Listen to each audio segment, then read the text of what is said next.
Hello दोस्तों, आज हम कंपेयर करने जा रहे हैं होंडा की हॉर्नेट 125 और बजाज की पल्सर 125 को। अगर हम दोनों बाइकों के पावर फिगर की बात करते हैं तो हॉर्नेट के अंदर आती है 11 bhp और 10.5 Nm का टॉर्क, और पल्सर के अंदर आता है 11.8 bhp और 10.8 newton metre torque. Power figure wise Hornet से थोड़ी सी आगे है पल्सर, लेकिन पल्सर का जो बॉडी वेट है वो भी ज़्यादा है। पल्सर के कंपैरिजन में जो हॉर्नेट है वो काफ़ी हल्की है। वो जो पल्सर है उसका बॉडी वेट है 140 किलो और जो हॉर्नेट है उसका है 123 किलो। तो चलिए अब करते हैं दोनों बाइकों की drag race start. First round में मैं चलाता हूँ पल्सर और फिर सेकंड राउंड में ड्राइवर चेंज करके देखें क्या रिजल्ट रहेंगे। तो करते हैं ड्रैग रेस स्टार्ट। मैं चला रहा हूँ पल्सर और भाई चला रहे हॉर्नेट। फर्स्ट राउंड करते हैं अब स्टार्ट।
जैसा कि आपने फर्स्ट राउंड में देखा, पल्सर इनिशियल में बराबर रही, लेकिन टॉप एंड में पल्सर हॉर्नेट से काफ़ी ज़्यादा आगे निकल गई थी। ये गई, इसकी टॉप स्पीड गई 116 तक, जबकि हॉर्नेट गई 112 तक। अब करते हैं सेकंड राउंड को स्टार्ट और देखते हैं क्या रिजल्ट रहते हैं। अब की बार मैं चलाऊंगा हॉर्नेट को और भाई को देते हैं पल्सर। तो चलिए करते हैं सेकंड राउंड को स्टार्ट।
अब करते हैं तीसरा राउंड स्टार्ट है। फर्स्ट राउंड में पल्सर आगे रही और सेकंड राउंड में जब मैं हॉर्नेट चला रहा था तो हॉर्नेट आगे रही थी। लेकिन जो भाई कह रहे हैं जो हॉर्नेट पल्सर चला रहे थे कि वो अगर थोड़ा सा और अगर हम लंबा ट्राई करते तो पल्सर आगे निकल जाती। तो एक बार फिर से थर्ड राउंड करते हैं अब स्टार्ट और देखते हैं क्या रिजल्ट रहते हैं।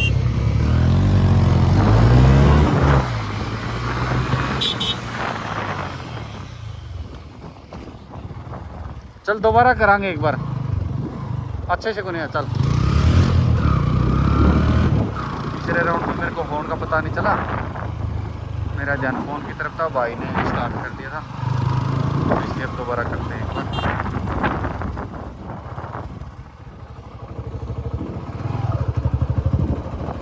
चल दोबारा करीब है।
तुम बताओ हमने की दिक्कत कौन सी आगे। जैसा कि आपने तीसरे राउंड में देखा, तीसरे राउंड में पिकअप में हॉर्नेट बेटर थी लेकिन बीच में पल्सर निकल गई थी और टॉप एंड में जब मैंने इस बाइक को उसके पीछे किया तो ये आगे निकल गई थी। अगर मैं इसके पीछे ना करता तो टॉप स्पीड पल्सर की ज़्यादा है, ये लगभग 117 118 तक गई थी और ये 115 116 तक गई थी।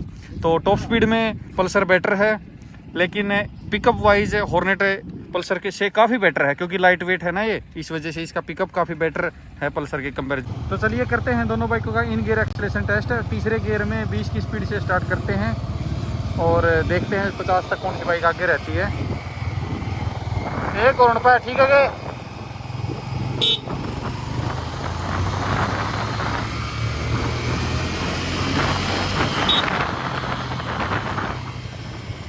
लगभग बराबर सी रही, कुछ ज़्यादा डिफरेंस नहीं था, लेकिन पल्सर थोड़ी सी आगे निकल रही थी। अब करते हैं चौथे गियर में 30 की स्पीड से करूँ।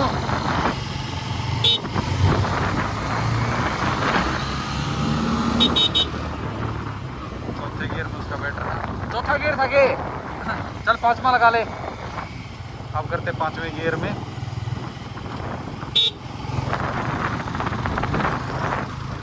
पांचवें गियर में पीछे रह गई, यानी तीसरे में पल्सर आगे थी, चौथे में पल्सर आगे थी, पांचवें में हॉर्नेट आगे निकल गई। अब करते हैं दोनों बाइकों का ब्रेकिंग टेस्ट। ब्रेकिंग टेस्ट है भाई, पहले लेके जा रहे हैं पल्सर को, उसके बाद लेके जाएंगे हॉर्नेट को और टेस्ट करेंगे। इस तरीके से हम बाइक उधर से लेके आएंगे बाइक को 60 की स्पीड पे, और जैसे ही ये पहली पट्टी स्टार्ट होती है यहाँ से ब्रेक लगाना स्टार्ट करेंगे, और फिर जहाँ तक बाइक रुकेगी हम उसको वहीं पे छोड़ देंगे। फिर दूसरी बाइक को लेके जाएंगे और उसको देखेंगे वो उससे पहले रुकती है या बाद में रुकती है। 2 राउंड करेंगे, एक बार भाई लेके जाएंगे बाइकों को दोनों को, फिर उसके बाद दोनों बाइकों को मैं लेके जाऊँगा। लेके आने लग रहे हैं पल्सर को, देखते हैं उसकी ब्रेकिंग कैसी रहती है।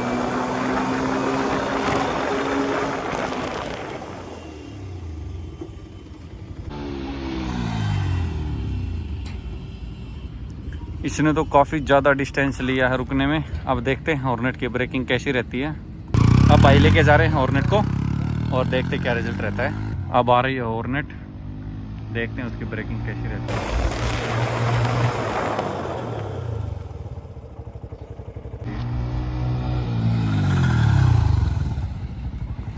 काफ़ी ज़्यादा डिफरेंस रहा दोनों बाइकों की ब्रेकिंग में, कम से कम भी 10 फीट के आसपास का फ़र्क है कम से कम दोनों बाइकों की ब्रेकिंग में। अब एक बार करता हूँ मैं ट्राई और फिर देखते हैं कुछ फ़र्क आता है या रिजल्ट सेम रहते हैं। पहले लेके जाता हूँ मैं पल्सर, उसके बाद लेके जाएंगे हॉर्नेट को।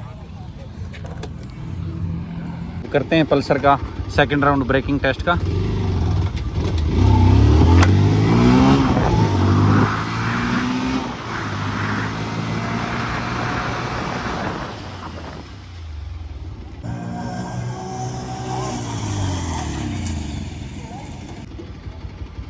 काफ़ी ज़्यादा डिफरेंस रहा पहले के कंपैरिजन में।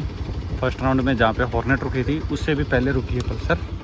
अब देखते हैं हॉर्नेट की ब्रेकिंग कैसी रहती है। अब करते हैं हॉर्नेट का ब्रेकिंग टेस्ट।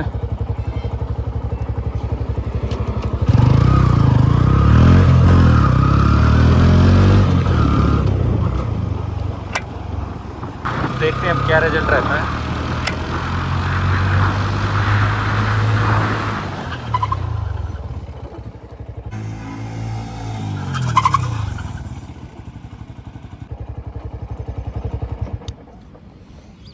तो जैसा कि आपने देखा सेकंड राउंड में दोनों की ब्रेकिंग फर्स्ट राउंड के कंपैरिजन में बेहतर रही, और हॉर्नेट की ब्रेकिंग पल्सर के कंपैरिजन में थोड़ी सी बेटर रही। हालांकि स्किड करने के मामले में हॉर्नेट का टायर थोड़ा सा ज़्यादा स्किड किया, पल्सर स्टेबल फील हो रही थी, लेकिन ABS होने की वजह से आगे की जो ब्रेक है, फ्रंट ब्रेक है, उसमें हॉर्नेट में ज़्यादा कॉन्फिडेंस आ रहा था, क्योंकि इसका आगे वाला टायर स्किड नहीं कर रहा था, उसका थोड़ा थोड़ा स्किड करता हुआ फील हो रहा था, इसलिए ज़्यादा जोर नहीं लगा सकते। इसमें ऐसा कोई इशू नहीं आ रहा था। तो ओवरऑल कंक्लूजन की बात यह है, पिकअप में हॉर्नेट बेटर है और टॉप स्पीड में भी दोनों लगभग सेम सी हैं। ये नहीं कह सकते कि वो ज़्यादा तेज़ है या ये तेज़ है, लगभग सेम सी, कुछ ज़्यादा फ़र्क नहीं है। और इन गियर एक्सेलरेशन में पल्सर बेटर है और ब्रेकिंग में हॉर्नेट पल्सर के कंपैरिजन में थोड़ी सी बेटर है। अगर हम बात करें पल्सर की, वो चल चुकी है 10,000 किलोमीटर, जबकि जो हॉर्नेट है ये चलिए सिर्फ 1100 किलोमीटर। हालांकि इसकी फ़र्स्ट सर्विस हो चुकी है, 2 दिन पहले ही हुई है, और उसकी तो कई सर्विस हो चुकी है। मिलते हैं किसी और वीडियो में किसी और बाइक के साथ।